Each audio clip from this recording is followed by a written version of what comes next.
मोठं काम जिल्ह्यामध्ये आहे आणि आबासाहेब गरुड हे आज त्यांनी आपल्या पक्षामध्ये प्रवेश केलेला आहे.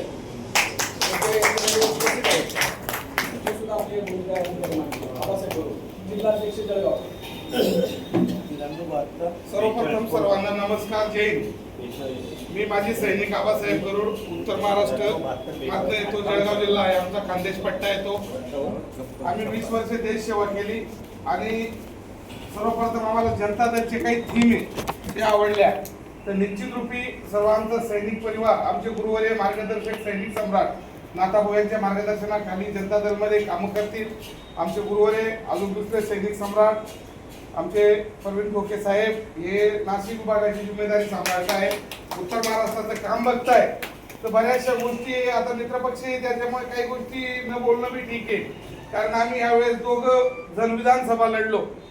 यावेळेस मी आमदारकीला उभा होतो. प्रसंगाभावी खूप काही गोष्टी शिकण्यास मिळाल्या. मी सर्वांसमोर एक बालक आहे, लहान आहे, तर हे सांगतात बऱ्याचशा गोष्टी बटेगे तो कटेगे, अरे राम रहीम एक है हम सब नेक है, राम रहीम नेक है हम सब एक है.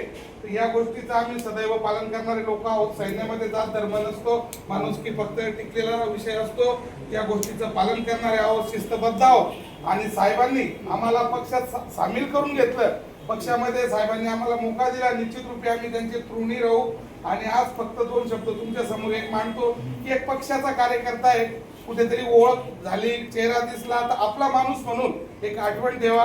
प्रवीण ठोके साहेब आणि मी सदैव तुमच्या आदेशाचं पालन करून येणाऱ्या आगामी निवडणुका, मग ती पंचायत समिती असो, जिल्हा परिषद असो किंवा नगरपालिका असो, निश्चित रूपी ह्या जनता दलचा झेंडा जसा हिरवा आहे तसा सुजलाम सुफलाम प्रत्येक ठिकाणी दिसेल असं मी निश्चित रूपी वंदन करतो. सर्वांनी माझे 2 शब्द ऐकून घेतले एक सैनिकाचे. मी तुमचा ऋणी राहील. जय हिंद, जय महाराष्ट्र, जय जवान, जय किसान.